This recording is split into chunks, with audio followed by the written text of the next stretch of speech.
Hello दोस्तों, आज शुरू करेंगे हम ब्रीदिंग रिस्पायरेटरी सिस्टम।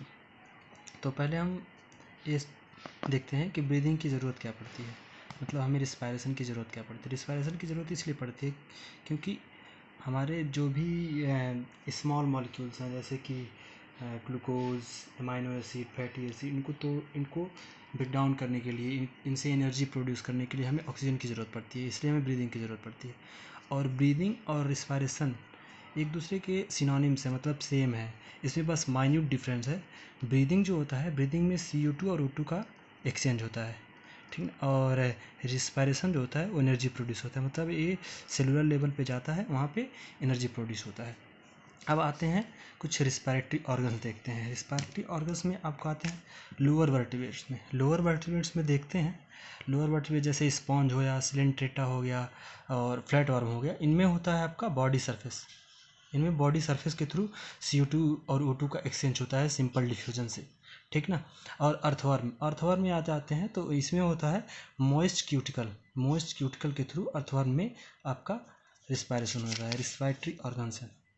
और इंसेक्ट्स में आपका होता है ट्रैकियल ट्यूब। इंसेक्ट्स में ट्रैकियल ट्यूब पाया जाता है। और एक्वेटिक आर्थ्रोपोड्स हो गया, मोलस्का में होगा, फिश में होता है गिल्स होता है, इसमें गिल्स के थ्रू रिस्पायरेशन होता है। अब आ जाते हैं एमंग वर्टिब्रेट्स। एमंग वर्टिब्रेट्स जो होते हैं, जैसे रेप्टाइल, बर्ड्स, मैमल, इनमें होता है लंग्स होता है। ये लंग्स को ही पल्मोनरी रिस्पायरेशन, लंग्स के थ्रू जिसका रिस्पायरेशन होता है उसको पल्मोनरी रिस्पायरेशन कहते हैं। अब फ्रॉग में देखिए तीनों तरह का आता है, क्यूटेनियस होता है, पल्मोनरी होता है, और आपको वक्कोफेरेंजियल होता है, ठीक ना। मतलब ये मोस्ट स्किन जब रहती है तो क्यूटेनियस करता है और पल्मोनरी करता है, उसके बाद वक्कोफेरेंजियल करता है। बस इतने इंपॉर्टेंट पार्ट है। और एक आपको और बता देंगे, बुक लंग्स हो जाता है, स्पाइडर में और स्कॉर्पियंस में पाया जाता है, और पैरापोडिया निजेरिया में पाया जाता है। और फिर इतना हो गया। अब आगे आते हैं आपका ह्यूमन रिस्पायरेटरी सिस्टम शुरू करते हैं। ह्यूमन रिस्पायरेटरी सिस्टम शुरू करेंगे तो इसमें देखते हैं पहले कि ह्यूमन रिस्पायरेटरी सिस्टम प्रेजेंट कहाँ होता है। ह्यूमन रिस्पायरेटरी सिस्टम जो होता है वो थोरेसिक कैविटी में प्रेजेंट होता है, आपका थोरेसिक कैविटी में प्रेजेंट होता है। थोरेसिक कैविटी जो फॉर्म होती है वो देखिए डॉर्सली होता है, मतलब पीछे की तरफ। आप ऐसे इस समय हमारा लेक्चर देख रहे होंगे डॉर्सली, तो उसमें पीछे की तरफ वर्टिकल कॉलम होगा आपका, वर्टिकल कॉलम। तो डॉर्सली होता है, वर्टिकल कॉलम होता है। और वेंट्रल साइड मतलब आपके आगे साइड में होता है स्टर्नम होता है। और जो दोनों लेटरल साइड में जो डोम बनाता है, डोम लाइक स्ट्रक्चर होता है, रिब्स, ठीक ना, रिब्स होते हैं। ये तीनों जो होते हैं ये थोरेसिक कैविटी का फॉर्मेशन करते हैं। अब इतना हो गया थोरेसिक कैविटी। और फिर आ जाते हैं नीचे आपका डायफ्राम होता है, नीचे आपका डायफ्राम होता है, यहाँ पे देखिए नीचे आपका डायफ्राम होता है, ठीक। अब आ जाते हैं, शुरू करते हैं आपके जो दोनों लिप हैं आपके, उसके ऊपर दो छिद्र पाए जाते हैं जिसको कहते हैं एक्सटर्नल नॉस्ट्रिल, मतलब जिसे नाक बोलते हैं, एक्सटर्नल नॉस्ट्रिल। उससे उससे जो अंदर होता है उसको बोलते हैं नेजल चैम्बर, ठीक ना। नेजल चैम्बर होता है, उसके बाद नेजल चैम्बर, और इससे उसके नीचे माउथ होता है, माउथ वाली कैविटी है, नेजल चैम्बर है। तो इन दोनों को जो डिवाइड करता है इसको कहते हैं पैलेट। आगे वाले को हार्ड पैलेट और पीछे वाले को सॉफ्ट पैलेट, ठीक ना। अब ये माउथ और उसके बाद ये नेजल कैविटी जो है ये आगे चल के आपका कंटिन्यू करती है फेरिंग्स में, ठीक ना।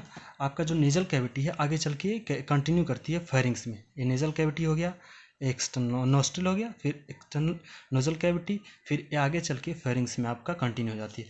फेरिंग्स जो है वो आपका जो है वह एयर और फूड का दोनों का कॉम्बिनेशन पाथवे, मतलब इससे एयर और फूड दोनों पास करते हैं, ठीक ना। और ए जो होता है ये दोनों में खुलता है, मतलब आपके इसोफेगस में खुलता है और ट्रैकिया दोनों में खुलता है।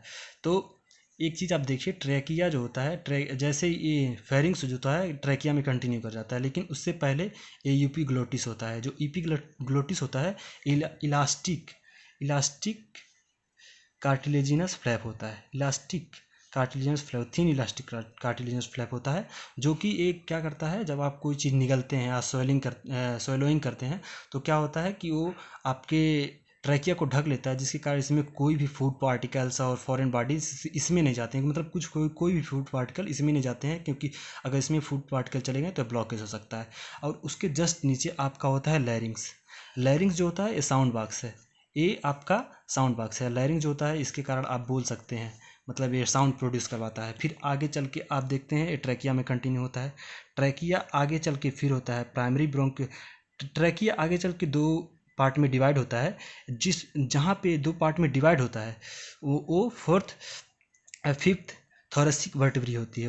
ये चीज़ बहुत इंपॉर्टेंट है, फिफ्थ थोरेसिक वर्टेब्री। इस पे जाके ट्रैकिया आपका दो पार्ट में डिवाइड होता है। एक हो अब ये डिवाइड होता है जो इसको कहते हैं primary bronchial, primary bronchi. Primary bronchi फिर आगे चल के सेकेंडरी और टर्सरी ब्रोंकाई में कन्वर्ट हो जाते हैं। फिर वो जा कर के इनिशियल या टर्मिनल ब्रोंक्यूल्स बनाते हैं। इनिशियल और टर्मिनल ब्रोंक्यूल्स आगे चल के एल्विलाई में कंटिन्यू कर जाते हैं, ठीक ना। अब आते हैं आपका लंग्स। लंग्स में देखिए लंग्स ये हो गया। लंग्स के बाहर जो होती है प्लूरा होती है।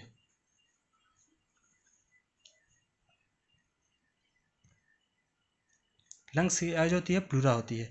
दो प्लूरल लेयर पाई जाती हैं। एक जो प्लूरल लेयर है वो आपका लंग्स से चिपकी रहती है, और एक जो प्लूरल लेयर है वो आपकी जो इंटरनल वाली पार्ट है, इंटरकॉस्टल मतलब जो आपकी रिब्स है उसकी इंटरनल पार्ट है उससे कंटिन्यू होती है। और इसके बीच एक फ्लूइड पाया जाता है, प्लूरल फ्लूइड कहते हैं। प्लूरल फ्लूइड जो होता है ये फ्रिक्शन को कम करवाता है और शॉक एब्जॉर्प्शन करवाता है। मतलब शॉक एब्जॉर्बर मतलब कैसे, कोई आपको जैसे तेज़ी से चोट लगा फिर उसको शॉक एब्जॉर्ब करवाते हैं। ये देखिए प्राइमरी ब्रोंक्यूल्स है, ये आपका सेकेंडरी टर्सरी फिर टर्मिनल ब्रोंक्यूल्स में एल्वियोलाई में जाके ये कंटिन्यू कर जाता है, ठीक ना। अब आ जाते हैं इसमें एक आप ये देख रहे होंगे सी शेप का कार्टिलेज पाया जाता है पूरी ट्रैकिया में। तो सी शेप का कार्टिलेज जो होता है वो ट्रैकिया, यहाँ देखिए सी शेप का इनकम्प्लीट कार्टिलेजिनस रिंग पाई जाती है, सी शेप की होती है, ठीक ना। ये आपका ट्रैकिया में, ब्रोंकाई में, प्राइमरी ब्रोंकिया, सेकेंडरी टर्सरी और इनिशियल वाली स्टेज होती है इनिशियल ब्रोंक्यूल्स में पाई जाती है, ठीक ना।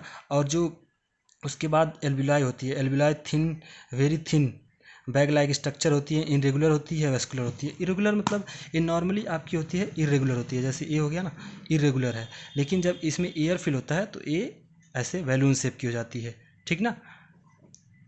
और देखिए इसमें कुछ सर्फेक्टेंट पाए जाते हैं, लेसिथिन नाम का सर्फेक्टेंट पाया जाता है जो इसको कोलैप्स, वैसे भी मतलब आपका लंग्स कोलैप्स होने की बहुत ज़्यादा कैपेसिटी होती है, तो इसमें कुछ सर्फेक्टेंट पाए जाते हैं, कॉम्प्लायंस पाए जाते हैं जो इसको कोलैप्स होने से रोकते हैं, मतलब इसको चिपकने से रोकते हैं। अगर ये चिपक गया तो फिर एक काम करना बंद कर देगा, क्योंकि चिपक गया फिर से इसको हम फुला नहीं पाएंगे। तो इसलिए इसको मतलब सर्फेक्टेंट जो होते हैं इसके अंदर सर्फेक्टेंट पाए जाते हैं और कॉम्प्लायंस होते हैं जो इसको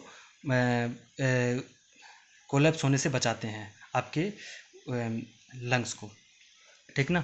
और एक डोम शेप का आपका एक डायफ्राम पाया जाता है जो कि दोनों लंग्स उस पर लाई करता है, ठीक ना। डोम शेप का डायफ्राम पाया जाता है। अब आते हैं बस लैरिंग्स, ठीक है। और ये आपकी जो है ये वो होती है रिब्स की है, रिब्स कटी हुई दिख रही हैं आपको सब, थोड़ी सी कैविटी यहाँ बस। और आ जाते हैं फिर अब नोस्ट्रिल देखिए, नोस्ट्रिल से लेकर के टर्मिनल ब्रोंक्यूल्स तक, नोस्ट्रिल से लेके टर्मिनल ब्रोंक्यूल्स तक जो होता है कंडक्टिंग पार्ट होता है, ठीक ना।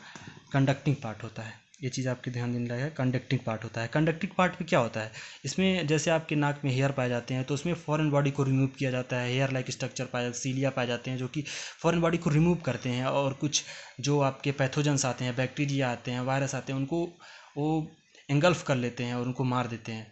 और इसमें टेम्परेचर रेगुलेशन पाया जाता है, जैसे आपके बॉडी में जो 37 डिग्री टेम्परेचर है बाहर उतना नहीं है उसको कंट्रोल करते हैं, और फॉरेन बॉडी को रिमूव करते हैं, ह्यूमिडिटी इसमें ह्यूमिडिटी को मेंटेन करते हैं।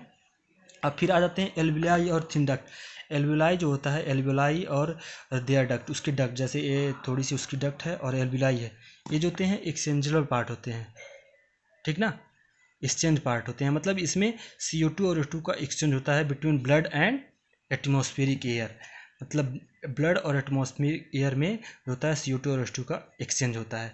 अब आइए अब देखते हैं ब्रीदिंग स्टेप क्या होता है। ब्रीदिंग स्टेप क्या होता है, पहले आप ब्रीथ करते हैं, सांस लेते हैं, आपकी एयर अंदर जाती है वहाँ पे, फिर क्या होता है ऑक्सीजन अंदर गई, फिर आपका डिफ्यूजन होगा गैस का डिफ्यूजन क्या होता है, CO2 O2 में डिफ्यूजन होता है एल्वियोलाई लेवल पे, एल्वियोलाई लेवल पे आपका O2 और CO2 का एक्सचेंज होता है। फिर आता है ट्रांसपोर्ट, जब ब्लड में O2 चला गया तो उसका ट्रांसपोर्ट करेंगे, क्योंकि उसको हमको तो टिश्यू लेवल तक पहुंचाना है, तो उसको ट्रांसपोर्ट होता है ब्लड के थ्रू। अब फिर वहाँ जाके डिफ्यूजन होता है आपका टिश्यू लेवल पे। टिश्यू लेवल पे O2 और CO2 भी, CO2 फॉर्म रहता है तो CO2 और O2 में एक्सचेंज होता है, तो डिफ्यूजन होता है वहाँ पे। यहाँ पे सब सिंपल डिफ्यूजन चल रहा है, और वो भी सिंपल डिफ्यूजन उस पर कंसंट्रेशन ग्रेडियंट पे निर्भर करता है आपका, और पार्शियल प्रेशर पे निर्भर करता है। और वहाँ पे फिर जाके यूटिलाइजेशन होता है O2 का बाई सेल, मतलब सेल के द्वारा O2 का यूटिलाइजेशन होता है। और वहाँ पे जो जो भी स्मॉल मॉलिक्यूल्स हैं, जैसे आपका ग्लूकोज हो गया, अमाइनो एसिड हो गया, और भी जो भी है उसको तोड़ा जाता है और उससे एनर्जी प्रोड्यूस होती है, और उसका यूटिलाइजेशन बहुत वेरियस रिएक्शन में किया जाता है। Thank you for listening.